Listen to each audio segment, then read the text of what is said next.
¿Qué era la distancia entre rectas alabeadas? Recordamos que rectas alabeadas eran dos rectas que no pertenecían a un mismo plano. No había forma de que encontremos un plano que las contenga ambas rectas. En cambio, si eran paralelas, sí se podían contener en un plano. Si eran dos rectas que se cortan, con más razón. Rectas paralelas y rectas que se cortan, es posible encontrar un plano que las contenga. En cambio, las rectas alabeadas, hemos dicho que no. Fácilmente, estas rectas se cortan, puedo aplicar un plano allí. En cambio, si son alabeadas, no tienen la misma dirección, no tienen nada en común, esas rectas las llamamos alabeadas. En ese caso, vamos a hacer un dibujo, vamos a suponer, a ver cómo... En un plano tengo una recta, esta recta es la recta R1, obviamente la recta es infinita, ¿no es cierto? Y en otro plano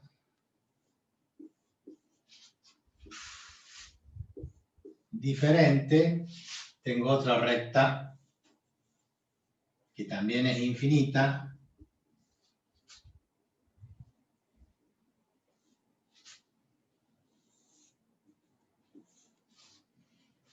Y a esta recta la llamamos R2.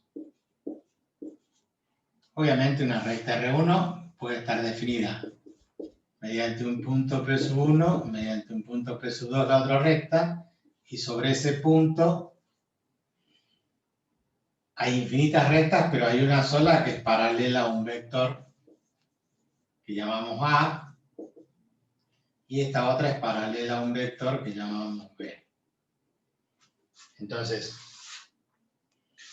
la definición clásica, la recta R1 tiene ecuación X y Z igual a X sub 1, Y sub 1 y Z sub 1 más un lambda por A1, A2, A3, que serían las componentes del vector A. La recta R2, ecuación vectorial, X2, Y2 y Z2, que serían las coordenadas del punto 2, y paralelo a un vector B, entonces sería más un delta por B1, B2 y B3, las componentes del vector B. Entonces, encontrar la distancia entre dos rectas alabeadas significa encontrar un segmento que sea perpendicular a ambas. ¿Sí? Un segmento perpendicular a ambas rectas. Lo que significa que vamos a encontrar por acá, por ejemplo, imagínense ustedes que este segmento, que llamaremos, esto que es lo que da la distancia entre los dos puntos, puede ser desde el punto Q al punto R. R pertenece a una recta, Q pertenece a otra recta. O sea que ese punto satisface cada uno su ecuación. Ahora, en esos puntos, el segmento tiene que ser perpendicular a la recta R2, pero también tiene que ser perpendicular a la recta R1. Reitero, tiene que haber un segmento perpendicular a ambos. ¿Sí? Y hablando de perpendicular, si la recta R1 es el vector paralelo al vector A y la recta R2 es paralela al vector B, quiere decir que cuando yo tenga el vector A y el vector B, un producto vectorial me define ¿qué cosa? Un vector perpendicular al plano de ellos dos. Quiere decir que este vector, que es el producto de A por B, reitero, producto vectorial, me define un vector perpendicular al plano que forman A y B. O sea, también es como si yo pudiera correrlas a las rectas estas que están en el espacio a través de los vectores. Es decir, voy a encontrar un vector perpendicular. Ahí está el vector perpendicular, que va a tener esta dirección, la misma dirección que el segmento QR. O sea, este vector AB lo llamemos un vector C. Ese vector C que es el producto vectorial de A por B, tiene igual dirección que el segmento D, porque el segmento D era perpendicular a ambas rectas, a esta y a esta recta. Entonces recordamos que el vector C es paralelo al segmento QR. QR es el que me define la distancia. Bien, ¿cómo hacemos para determinar esa distancia? Generamos con los puntos P sub 1 y P sub 2 un vector. P sub 2, P sub 1, P sub 1, P sub 2 es exactamente lo mismo. Generamos un vector que une los dos puntos que definen ambas rectas. Entonces, este vector es P sub 1, P sub 2. ¿Y qué hacemos? Y en la dirección del vector C, proyectamos ese vector sobre esa dirección para que nos dé ¿qué cosa? El segmento QR. O sea que el segmento QR, vamos a decir que la distancia D es igual a la proyección ¿de quién? Del vector P sub 1, P sub 2 sobre la dirección esta perpendicular a ambos, que la define ¿quién? La define el vector C.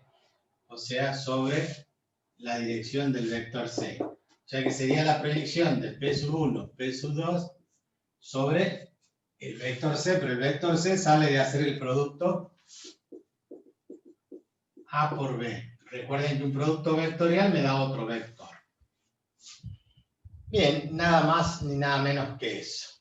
¿Cómo se calculaba la proyección de un vector sobre otro? ¿Cómo hacemos para proyectar este vector en esta dirección? Y se acuerdan que era el producto escalar entre los dos vectores, o sea, P sub 1, P sub 2, por el vector C, sobre el módulo del vector C. Reitero, cada vez que proyectábamos un vector sobre otro, hacíamos el producto escalar entre los dos vectores y lo dividíamos en el módulo del vector donde se proyecta. ¿Dónde se proyecta? Se proyecta sobre esta dirección. Lo que importa es la dirección.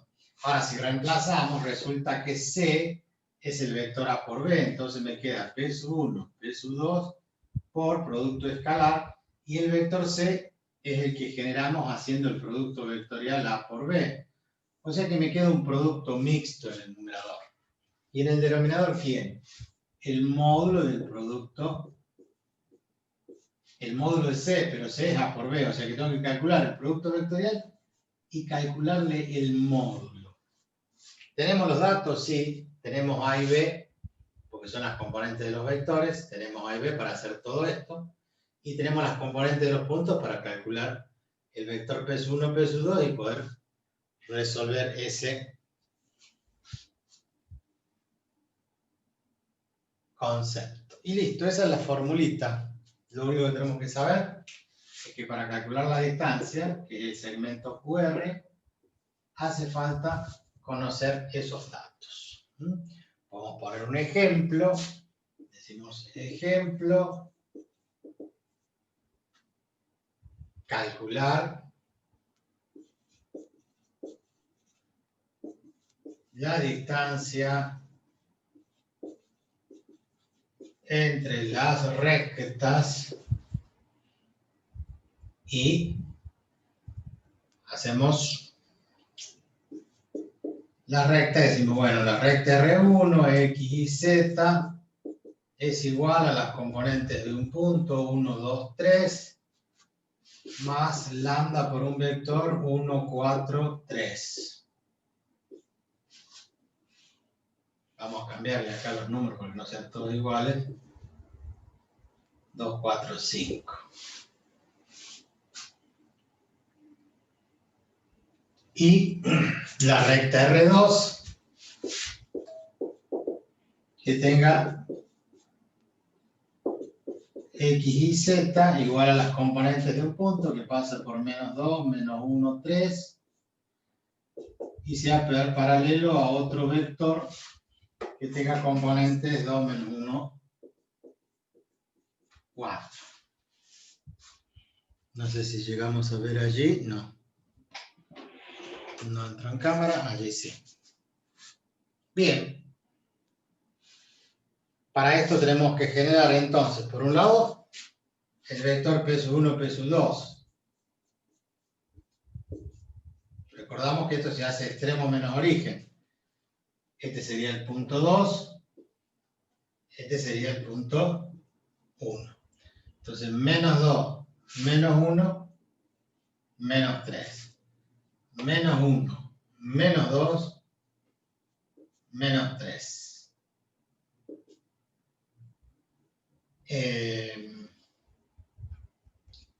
3 menos 3, 0. A lo cual acompañamos el vector A, la componente del primero es 2, 4, 5, las componentes del segundo, 2 menos 1, 4. Entonces, con esto ya tenemos todo lo que necesitamos para hacer producto mixto y luego el producto vectorial y calcularle el módulo. Empezamos por el producto mixto, el numerador.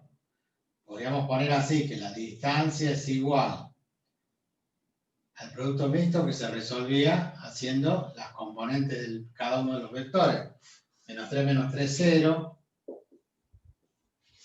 Después las componentes del vector A, 2, 4, 5.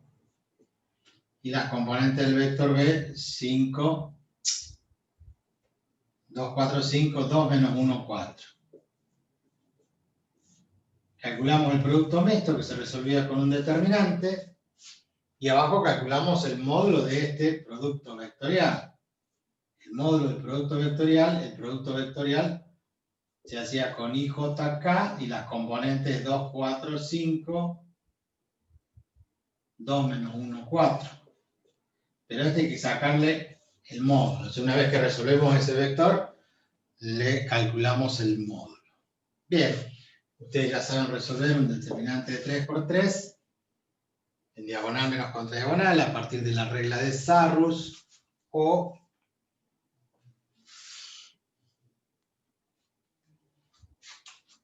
esto que hacía yo, que era tomar un elemento, es decir, menos 3, tapo fila y columna, 4 por 4, 16, menos 5, o sea, 16 más 5, 21, por menos 3. Después tomamos el otro menos 3, tapamos fila y columna y hacemos al revés, 5 por 2, 10, 2 por 4, 8. 10 menos 8, 2. Y por último, 0, multiplicado por lo que sea, me va a dar 0. Si el resultado de arriba es menos 21, menos 3 por 21, menos 63, menos 3 por 2, 6, menos 69. Y en el denominador, había que determinar cuánto vale para I, 4 por 4 es 16, más 5, 21, 21 veces I. Para J, teníamos, tapando fila y columna, 10 menos 8, 2, más 2J. Y para K, haciendo 2 por menos 1, menos 2, menos 8, menos 10K. Pero a esto hay que calcularle qué cosa, el módulo. O sea que en definitiva, arriba me quedaba que la distancia es entonces menos 63, menos 6, y abajo la raíz cuadrada de 21 al cuadrado, más 2 al cuadrado, más menos 10 al cuadrado. Menos 69. El producto mixto podía dar negativo, entonces lo ponemos en valor absoluto para que no nos dé negativo. Otros dicen, no hace falta poner en valor absoluto, tomamos el signo, si el numerador da negativo, tomamos el signo menos de la raíz y entonces menos por menos más. Bueno, ¿cuánto le da la raíz cuadrada de 21 al cuadrado más 2 al cuadrado más 10 al cuadrado? 21 al cuadrado son 20 más 1, 40, 4, 41.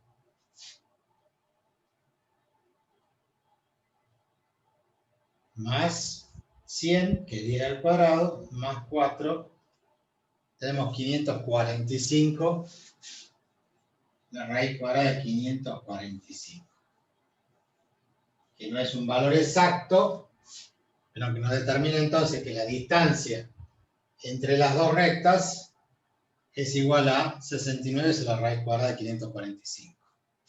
Vamos a hacerlo para poner el resultado. 645, 2,71. El resultado es 2,7 aproximadamente.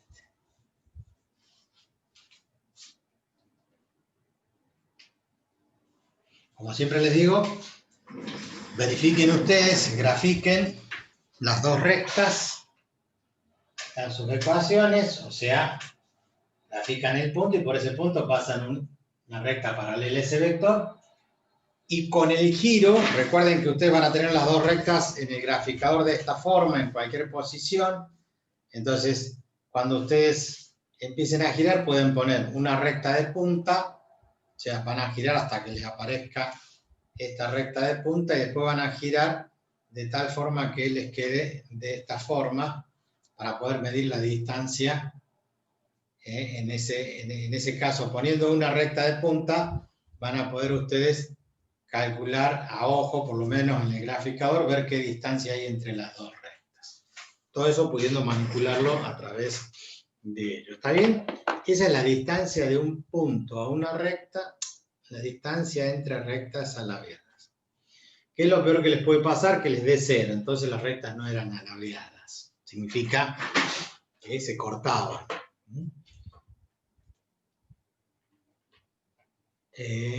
Esto ya lo vi.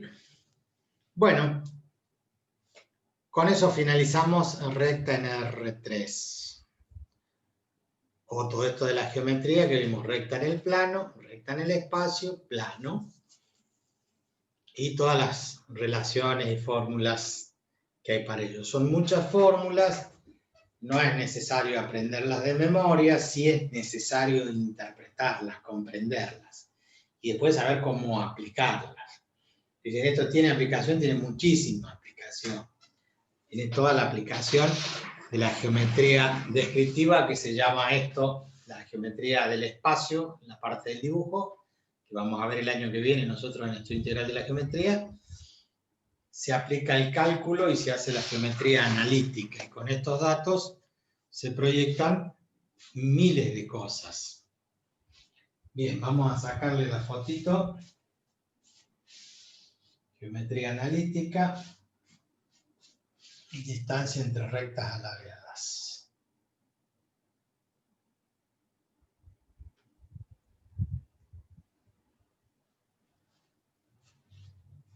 Profe, una pregunta. ¿El menos que le puso debajo de la raíz de cuando le calculamos el módulo es para que el resultado nos quede positivo?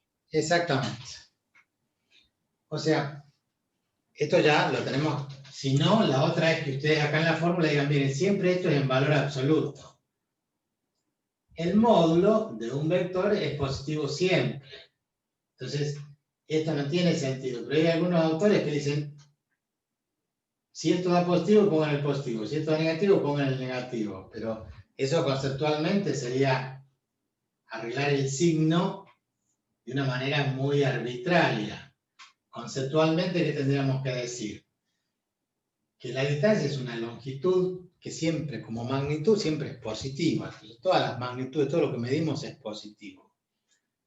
Salvo casos excepcionales, ahora lo vamos a comentar. Entonces se pone que el cálculo de esa distancia es en valor absoluto.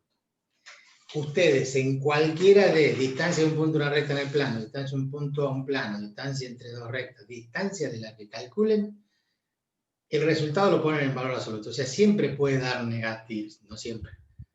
Puede dar negativo, puede dar positivo. Cuando es negativo, nosotros tomamos el valor absoluto. Esto siempre es así, lo tienen que enseñar de esa forma. Yo les decía, no hay variables, no medimos algo y da negativo. Bueno, sí, va a decir uno, ¿cómo se llama? En Ushuaia están haciendo menos 10 grados. Estoy midiendo la temperatura con un valor negativo. Bueno, eso es en el sistema o en la escala Celsius, centígrada que usamos nosotros. Se llama centígrada porque desde el punto de ebullición, del punto de fusión del agua, 0 grados, al punto de ebullición, 100 grados, se han tomado esas dos temperaturas y se le dio en 100 partes. Entonces, allí sale el nombre de escala centígrada y que es la que llamamos Celsius. Pero sin embargo, la unidad de temperatura universal, la que utiliza el sistema internacional, es la temperatura en grados Kelvin, donde no tiene valores negativos. El menos 10 grados corresponde a 263 grados en esa escala. O sea, no existe nada que tenga menos de menos 273 grados centígrados.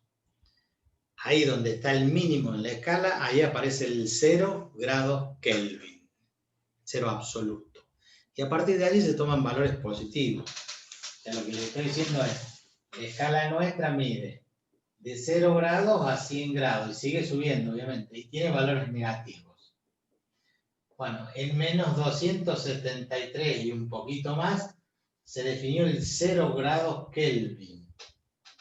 Entonces, cuando llegamos acá, tenemos 273 grados Kelvin, o sea, el 0 grados corresponde a 273 grados. Obviamente que los 100 grados corresponden a 373 grados. Entonces, todo se trabaja en la escala Kelvin, escala absoluta, donde no hay valores negativos. No existe el negativo. Entonces, nosotros usamos algunas variables y le conferimos un signo negativo. Asignamos un sentido a un vector y decimos que la corriente puede ser positiva, puede ser negativa, pero en realidad es cuestión de un sistema de referencia, donde ponemos el cero. Bueno, los químicos y los físicos han determinado que el cero absoluto está a esa temperatura de menos 273 grados. Cosa que es interesante. No tiene nada que ver, estamos hablando de geometría, pero esto se relaciona con que todas las distancias, todas las magnitudes que ustedes tengan son siempre positivas. El tiempo se mide positivo, el volumen, la superficie, todo se mide positivo. Otra de las variables que se pueden medir negativas es la presión. Cuando hay una depresión, cuando uno le hace vacío y le saca. Bueno, eso también tiene una adaptación en la escala y podría tomarse respecto de una referencia y ser siempre positivo. Pero en general sabemos que las medidas, por esto se lo quiero remarcar y que ustedes lo transmitan así. Siempre que calculamos una distancia, nosotros podemos obtener un valor negativo. Pero para nosotros tiene un significado,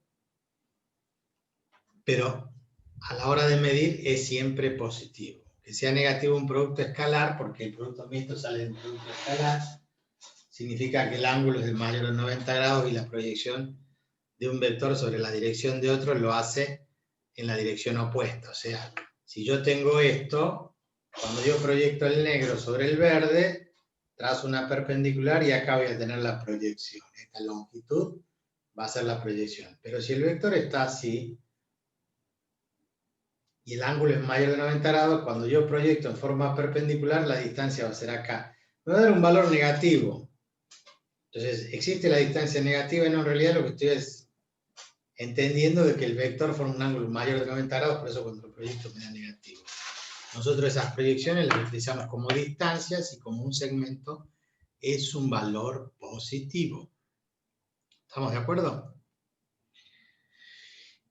Bien, les digo y le hago el comentario de esto del signo menos, porque esto es un artificio que usa alguien para decir, bueno, así siempre te va a dar positivo. Ponele el signo a la raíz del signo que te dé el numerador. Si el numerador te da positivo, usa el positivo. Si te da negativo, usa el negativo. Así el menos por menos me da más o el más por más me da más. Lo que pasa es que en este ejemplo en particular, el denominador es el módulo de un vector. El módulo de un vector no puede ser negativo. En otros ejemplos por ahí es válida esa concepción para que dé positivo. Espero haber satisfecho su duda, su consulta. ¿Alguna otra pregunta más? Profe, creo que la distancia del módulo que usted puso ahí no quedó bien. Porque me parece que hizo 63 3 dividido la raíz de 543, pues me da 2,95, no A mí 2,7. también, profe. Ah, dividí 63 en vez de 69. Sí. Y sí. No, puse 69 arriba, ¿ven? Pero en el denominador, en la raíz, puse 645. Y no sé si era 545. Sí, porque era 441 más 100, 541, 540. Yo puse acá en la calculadora, se me apagó. Puse 645, el error fue mío. Obviamente que es mío, pero no era el numerador, era 69 dividido en la raíz de 545. Perdón, sí da 2,95. Bueno, esa diferencia en el gráfico no le iban a notar mucho, ¿no? Porque ese 2,95 sería casi 3. Entre 2,7 y 2,9 a veces no va a ser muy fácil encontrar el error. Entonces, antes que nos castiguen, vamos a borrar la foto y la vamos a sacar de nuevo con el resultado correcto. Pero gracias por avisar.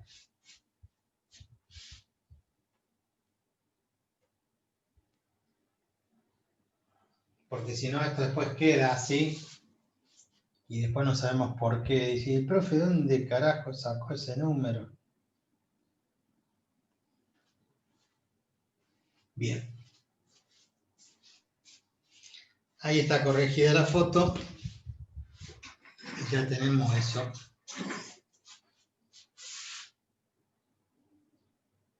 Vamos a subir de nuevo la pantalla. Vamos a borrar.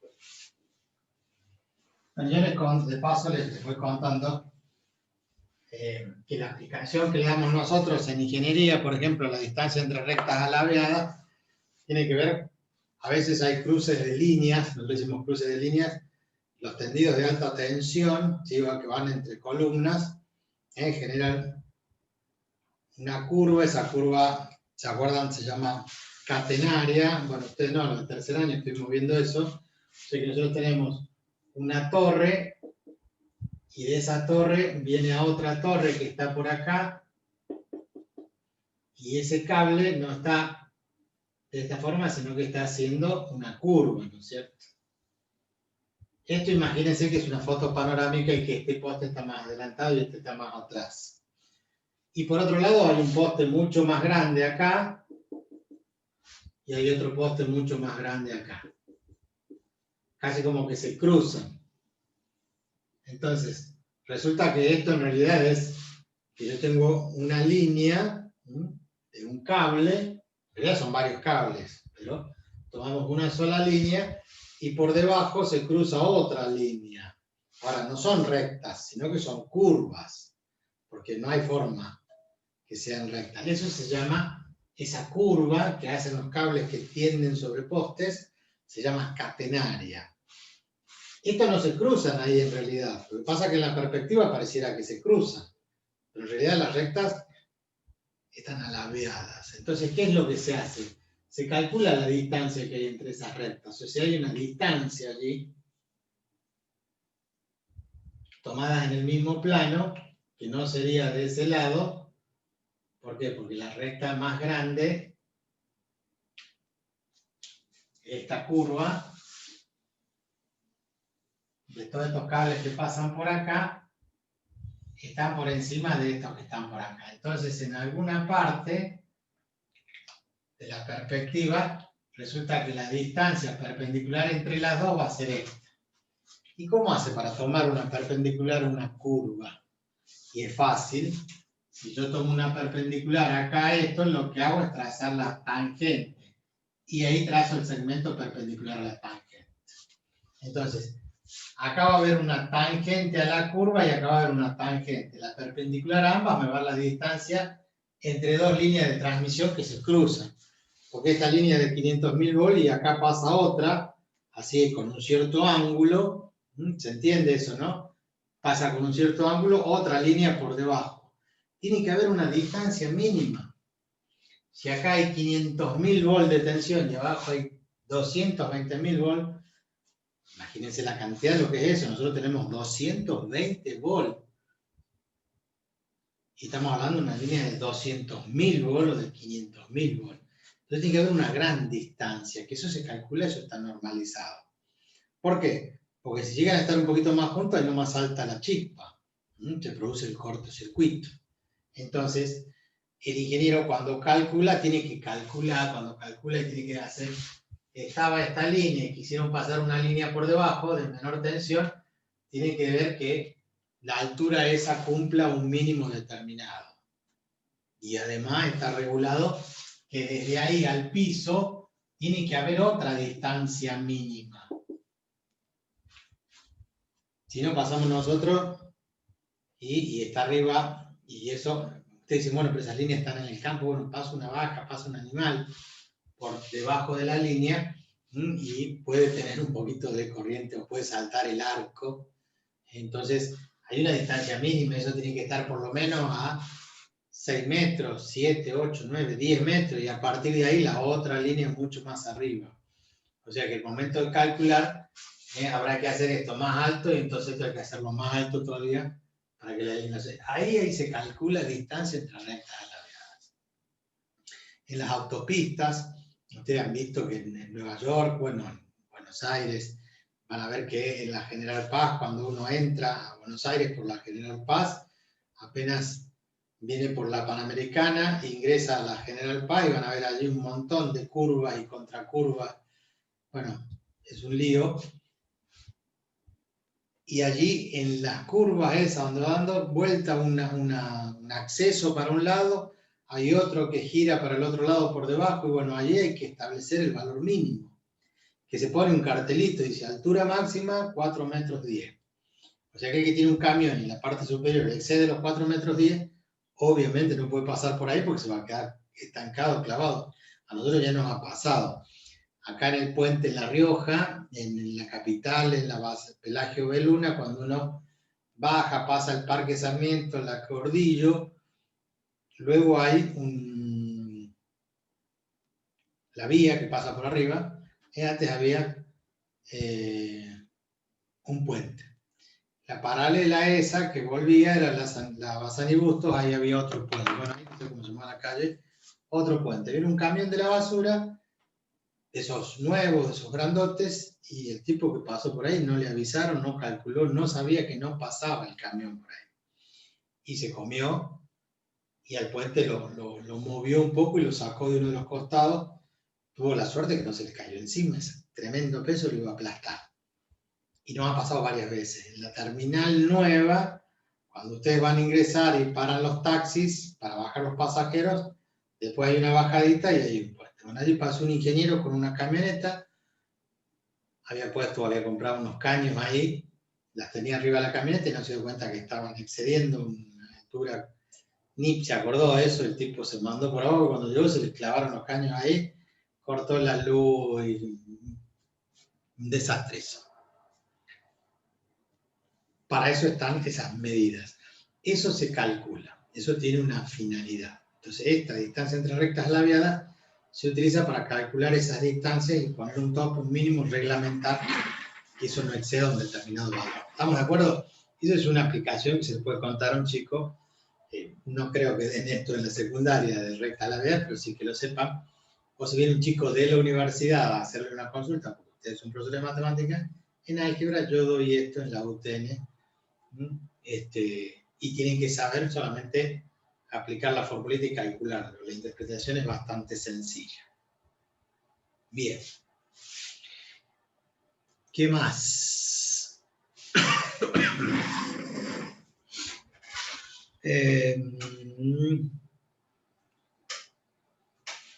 Estaba buscando cómo poder graficar la distancia entre las rectas en GeoGebra y me apareció eso, profe. ¿Qué será?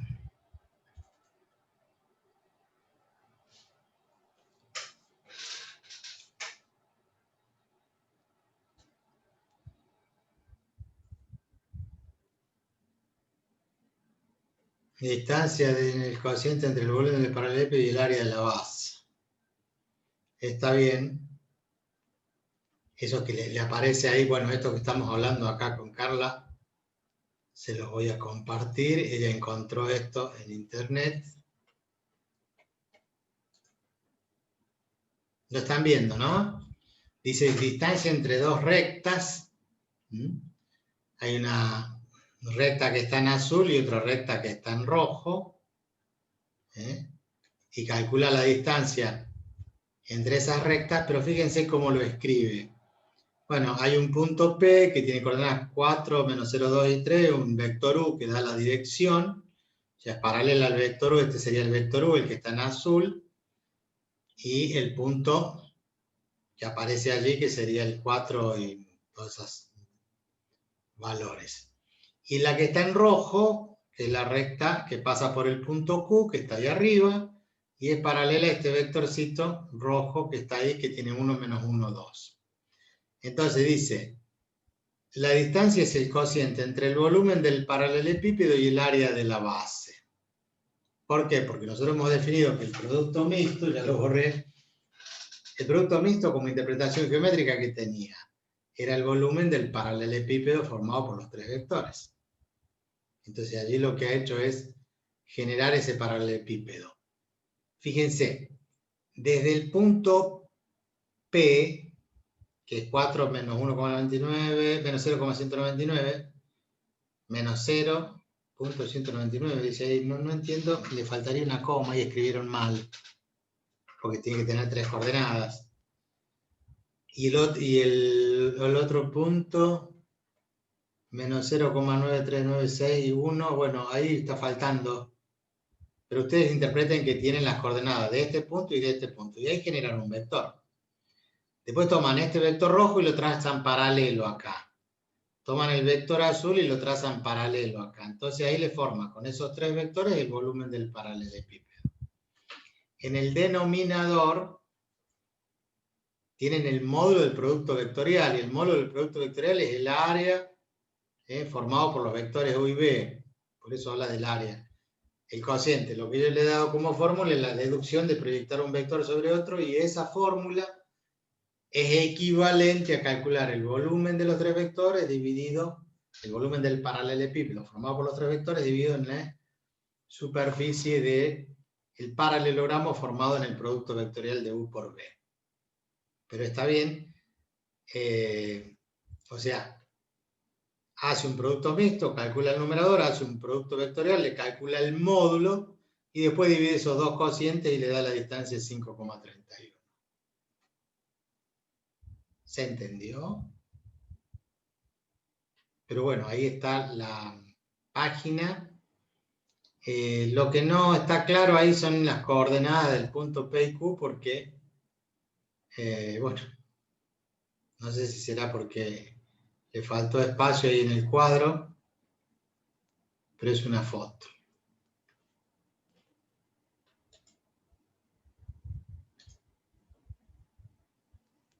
Creo que sigue las componentes del vector, nada más que no entra en el recuadro. A mí sí me aparecen las coordenadas. Bueno, esto probablemente si lo agrandan les va a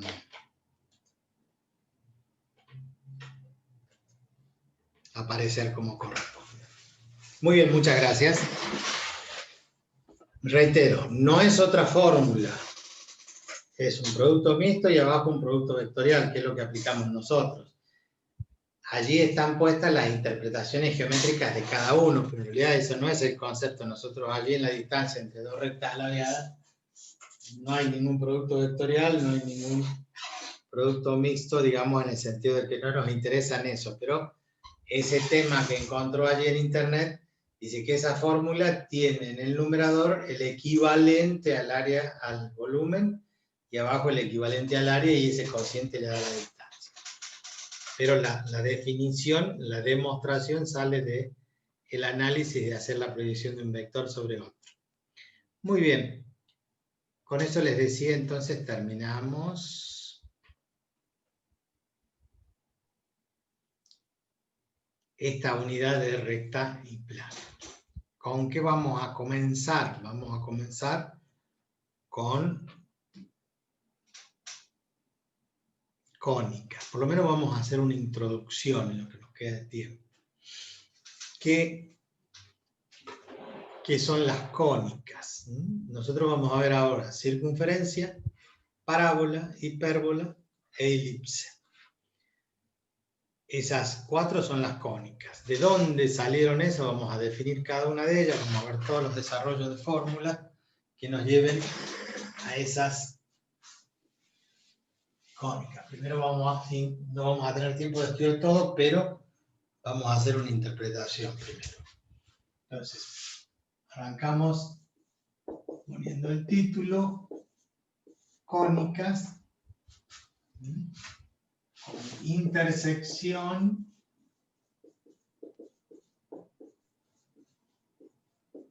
de un plano con una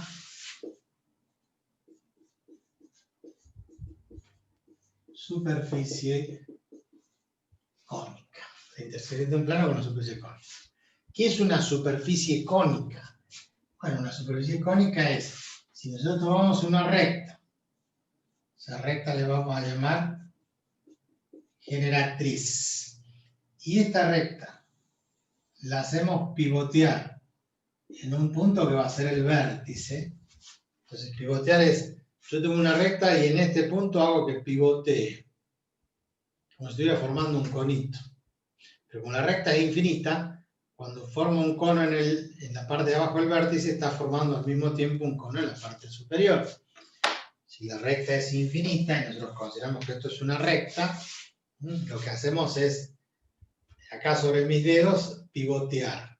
O sea, girar la recta. Cuando la recta gira arriba, también gira abajo y genera la superficie cónica. Ahora, ¿cómo lo vamos a hacer girar? Vamos a tomar un eje acá, que tiene un eje vertical, y esto lo vamos a girar manteniendo siempre la misma distancia del eje. Significa que este punto de la cónica respecto al vértice va a mantener siempre la misma distancia. Por lo tanto, esta distancia se va a medir hacia el otro lado y vamos a tener acá que en su rotación genera esto. Obviamente que del otro lado va a pasar lo mismo. En su rotación vamos a tener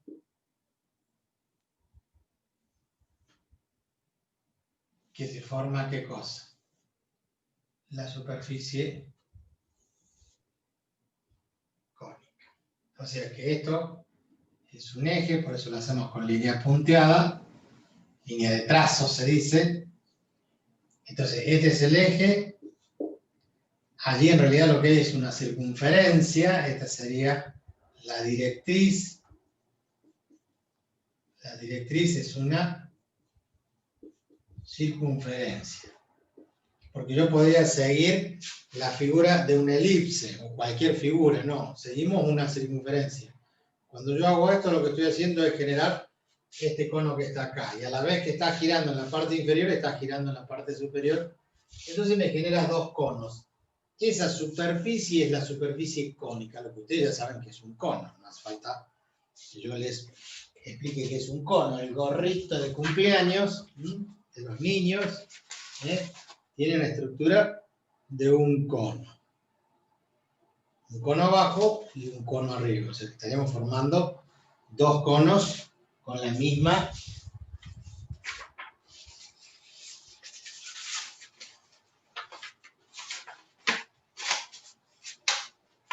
vamos a tener esto de esta forma. ¿Sí? Un cono arriba y un cono abajo. ¿Se entiende? Esto en cualquier posición, no importa. El asunto es que ese cono lo llamamos cono recto. ¿Por qué lo llamamos cono recto? Porque el eje es perpendicular ahí en la base, que es una circunferencia. Entonces esto determina un cono recto. En realidad son 2 conos, uno arriba y uno abajo. Ese cono recto, en la medida que nosotros hagamos la intersección de un plano con esa superficie, vamos a ir obteniendo lo que llamamos las cónicas. Una cosa es la superficie cónica. Ahora vamos a ver una figura que sería el cono. Entonces, si nosotros cortamos con un plano, imagínense que ese plano está en perspectiva. Entonces lo que hacemos es a ese cono hacerle un corte de tal forma que midamos nosotros el ángulo de la generatriz. Esta es la recta generatriz. La generatriz tiene un ángulo alfa respecto del eje. Entonces nosotros podemos generar un cono así cerradito, un cono mucho más abierto. Todo va a depender de la inclinación que vaya teniendo el ángulo. Y el plano, en este caso, está perpendicular al eje, pero ¿cuánto? Y a 90 grados, o sea, a pi sobre 2. Ustedes ya saben que pi sobre 2 son 90 grados. Quiere decir que si nosotros, respecto del eje del cono, lo vamos cortando con planos horizontales, así si esto está vertical, con planos horizontales, ¿qué vamos a obtener si yo al cono lo corto de esa forma? O sea que si nosotros tenemos nuestro cono y a ese cono lo empezamos a cortar con planos paralelos al piso, entonces lo que vamos a ver allí que es una circunferencia. Vamos a ver circunferencias.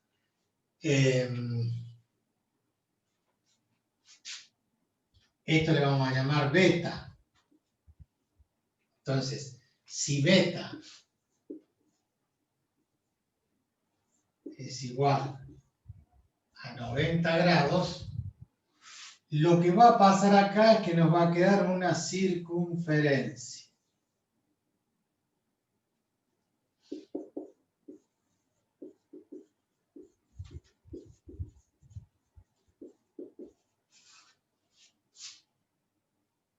El radio de esa circunferencia va a depender de dónde cortemos. Cuando nos vamos acercando al vértice, el radio es más chiquito, cuando vamos subiendo, cada vez es más grande. Pero el ángulo tiene que ser de 90 grados. Ahora, si nosotros cambiamos el ángulo y hacemos un poquito menos de 90 grados, vamos a cortar en diagonal. Entonces, si el ángulo beta es menor de 90 grados, significa que en vez de formar 90 grados acá con el eje, el plano corta en esta dirección o acá, lo hacemos cortar en esta parte, lo cortamos con otro plano, veamos si funciona el rojo.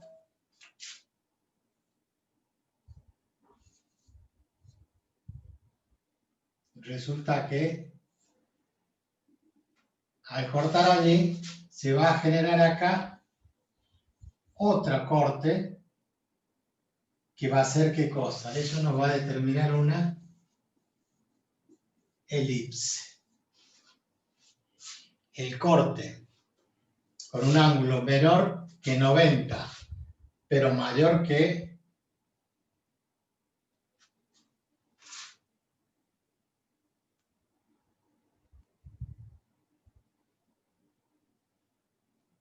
beta es menor que alfa, no es mayor que alfa, pero menor que 90.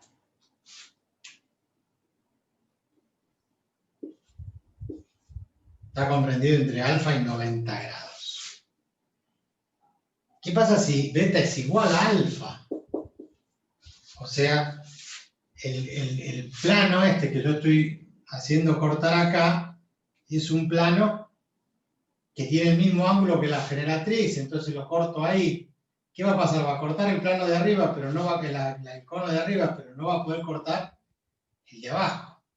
O viceversa, si yo lo corro para acá y lo hago paralelo a la generatriz, significa que si yo pongo acá un plano paralelo a la generatriz, resulta que ese plano va a cortar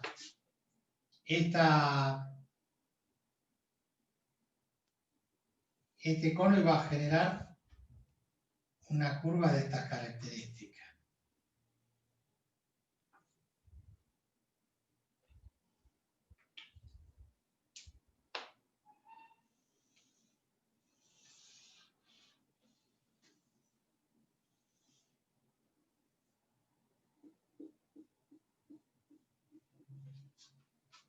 Es como si le cortaran hacia el sesgo. Y ese ángulo es igual a alfa.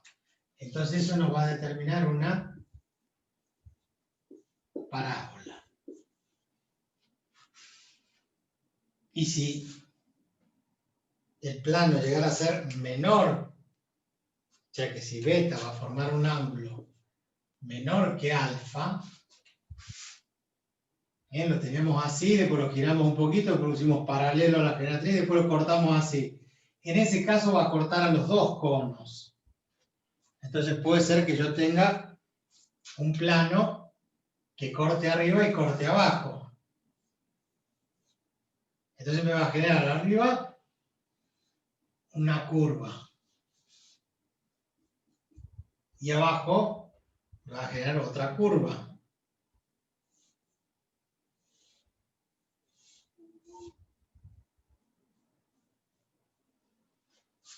En ese caso, el ángulo cuando es menor que el ángulo alfa, me genera lo que llamamos una hipérbola. Esas serían las 4 cónicas. Una parábola, una elipse y una hipérbola. ¿Dónde se puede hacer esto? Se puede hacer también con una luz. ¿Qué necesitaríamos? Un tubito que nos permita manejar la luz. A ver si encontramos un tubito.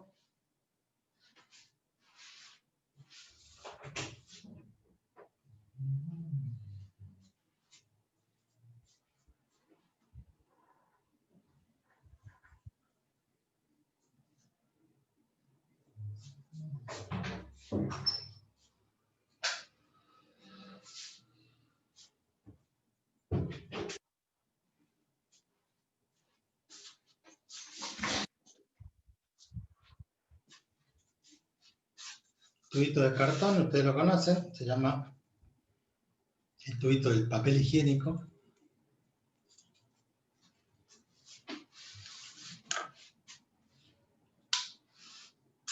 Apagamos la luz, estamos un poquito más oscuros. Prendemos la linterna, que ustedes ya conocen. Y nosotros, si apuntamos con la linterna al tubito, vamos a ver qué cosa. Una circunferencia, se ve eso, ¿no es cierto? A medida que yo la acerco o la alejo, la luz del centro del tubito, las circunferencias van a cambiar de radio.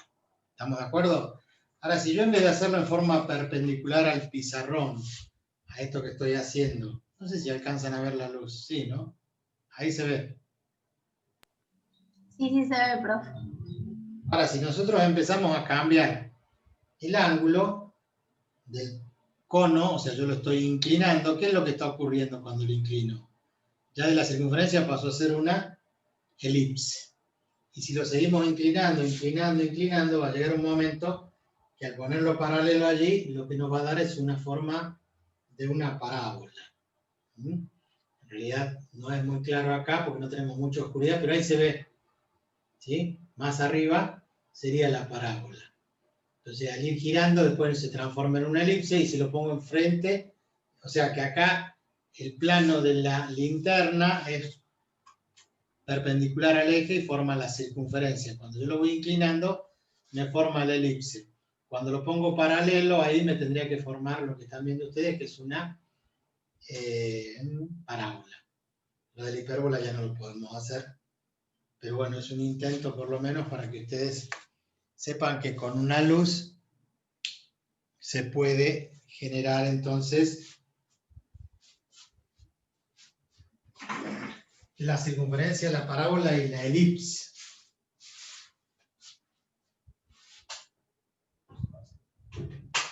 Bien.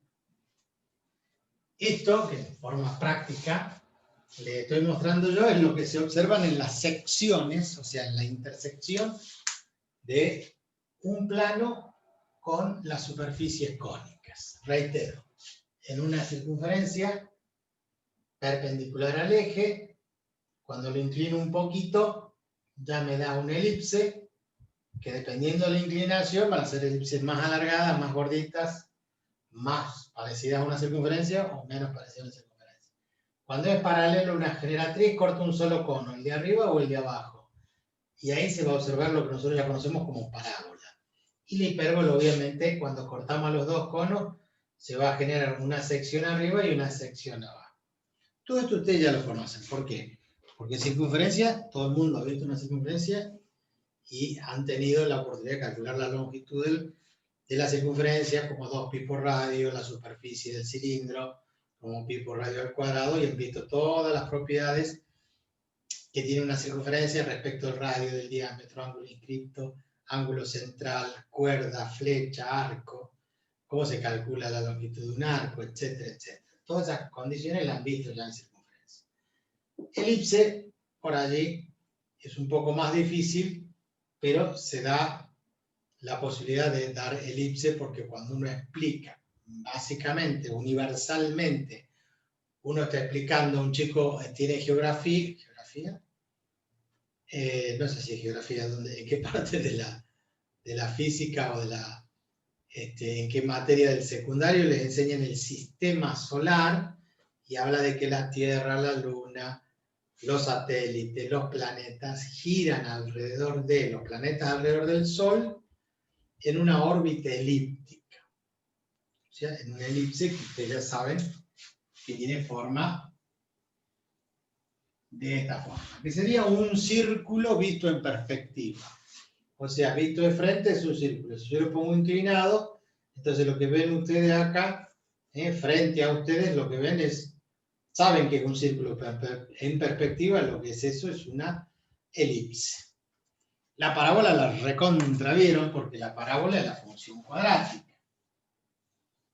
La parábola es la función cuadrática que ustedes han visto como y igual a x cuadrado más bx más c, de diferentes formas. Y la hipérbola también la vieron. Estas dos ramas, ¿dónde la vieron a la hipérbola? ¿Alguien que se acuerde? En análisis matemático.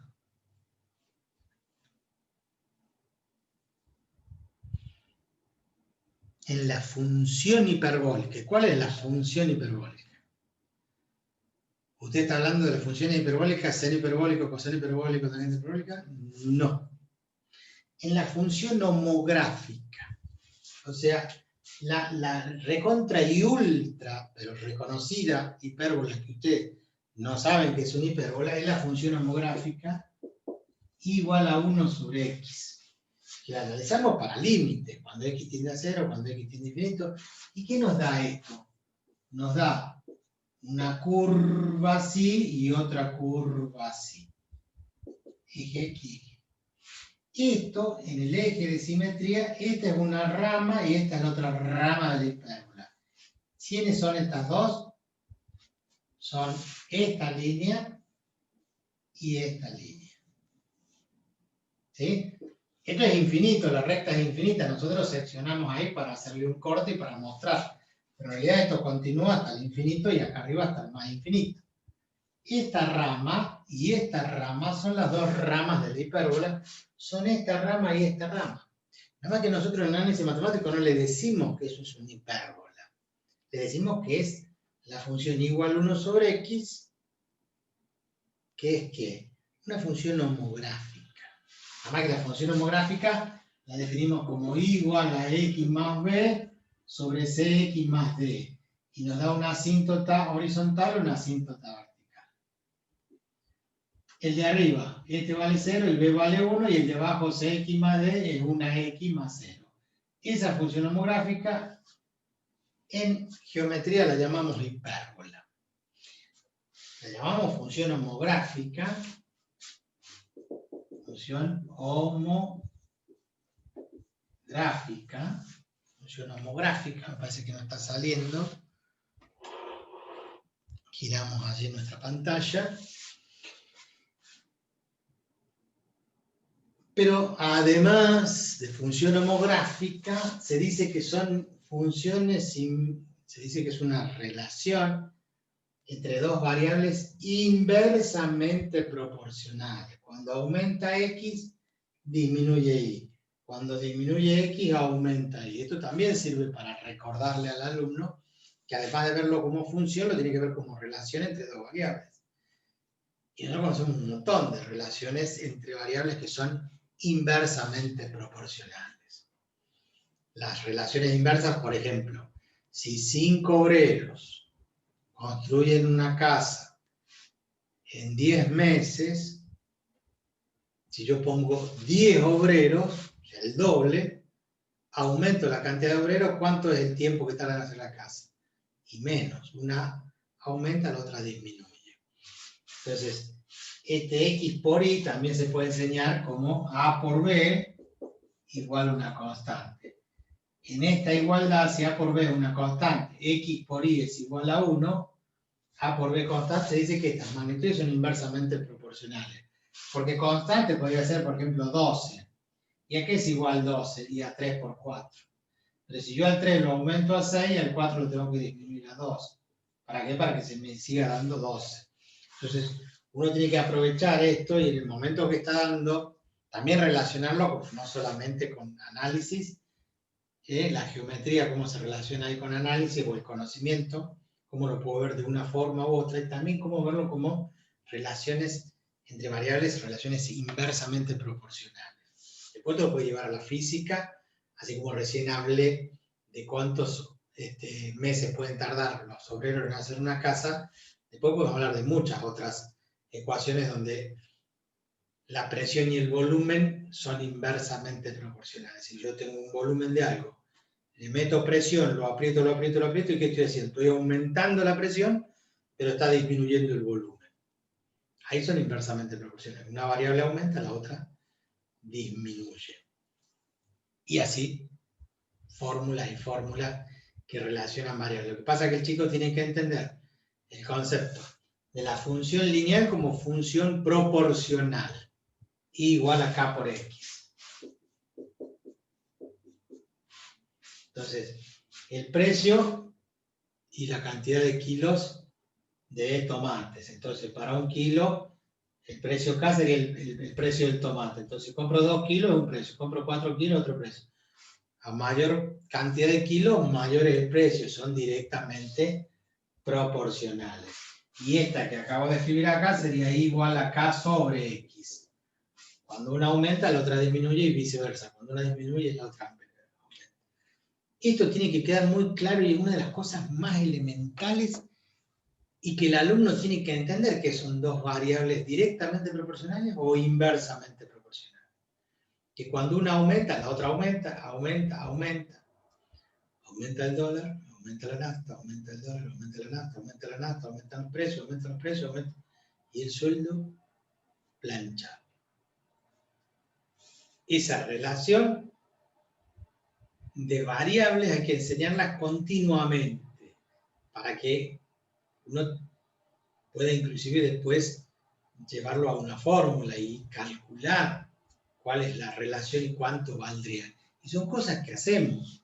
Nosotros nos vamos de viaje, calculamos los kilómetros y decimos, bueno, tenemos que viajar, qué sé yo, a Misiones. ¿Cuántos kilómetros hay a Misiones? ¡Pum! El Google.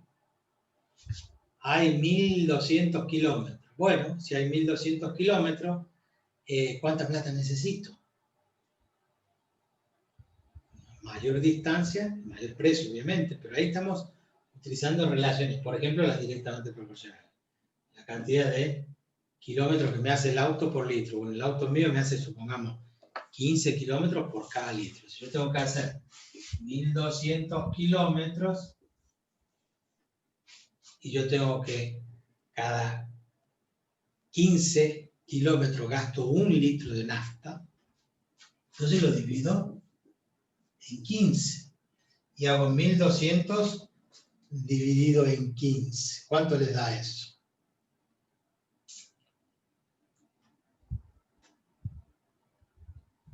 80. ¿80 qué? Litros. ¿Por qué? Porque hace 15 kilómetros por litro. Entonces, kilómetro por kilómetro se va y el litro pasa arriba. Necesito 80 litros para ir. No voy a volver, sí va a volver, entonces 160 litros necesito. Pasa que ya estuve pasando por otro lugar y ya se me fue cambiando el habla. ¿Cuánto vale la nafta? Y si un litro cuesta 70 pesos, 160 litros son X por 70 pesos.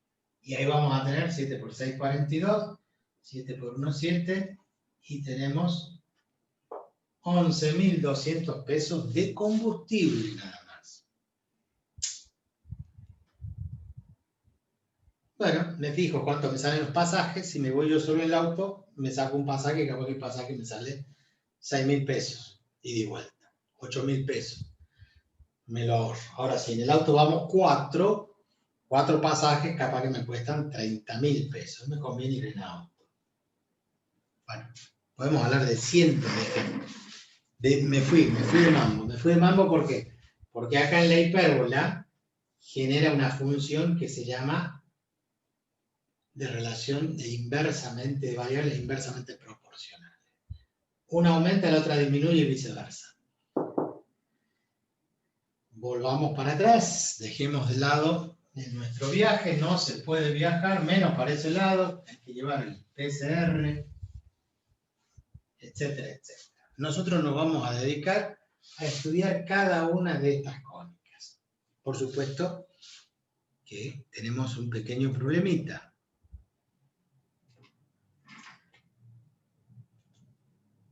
¿Cuál es el problemita?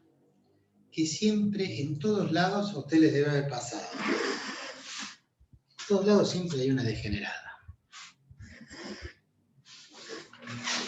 ¿Es verdad o no? ¿Conocen ustedes alguna degenerada? Una cónica degenerada, no piensen mal. Siempre hay situaciones no previstas, porque estamos hablando de cortar con planos los conos. ¿Y qué pasa si el cono lo cortamos justo en el vértice? Entonces, como es un punto, el plano, si llega a estar acá, justo ahí, y lo corto ahí, como yo venía cortando circunferencias, entonces vamos a tener cónicas degeneradas. ¿Qué son las cónicas degeneradas? Bueno, que si el plano corta en el vértice, plano pasa por el vértice,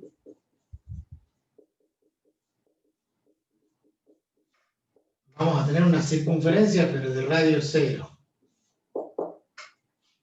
Ya se va a degenerar en un punto. La circunferencia cuando más chiquitita, chiquitita, chiquitita, hasta que llega allí y tenemos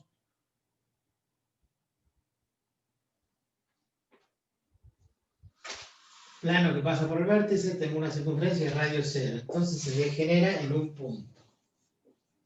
Degenera en un punto. Caso A. Caso B.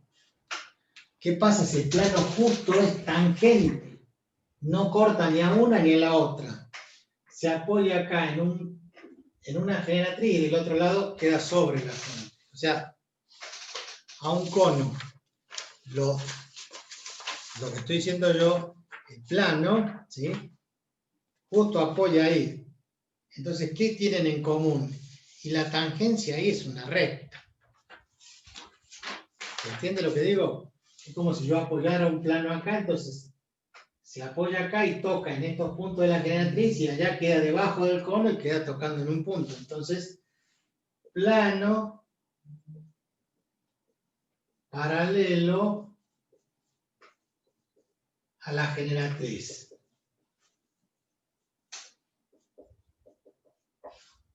Degenera en una recta. O sea, no hay una curva. Apoyamos el plano, o sea, de las diferentes posiciones del plano, justo el plano apoya en un cono, apoya de un lado, está debajo del otro, la tangencia que hay es una recta. Y la última degenerada sería que justo el plano, en vez de cortar acá a la hipérbola arriba, yo lo sigo corriendo hasta que contiene al eje. Un plano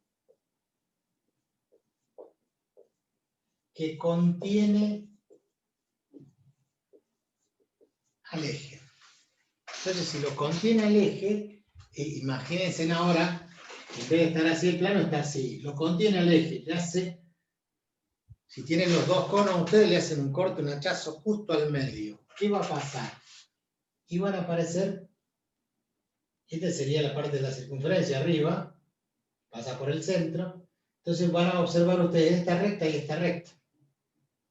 Se degeneran dos rectas que se cruzan. Es como si fueran las mismas tangentes, las mismas rectas que están acá en este plano del pizarrón. Cuando ustedes lo cortan al cono justo en el medio, les va a quedar la línea de los costados, pero que son rectas, que serían las generatrices. Entonces esto degenera en dos rectas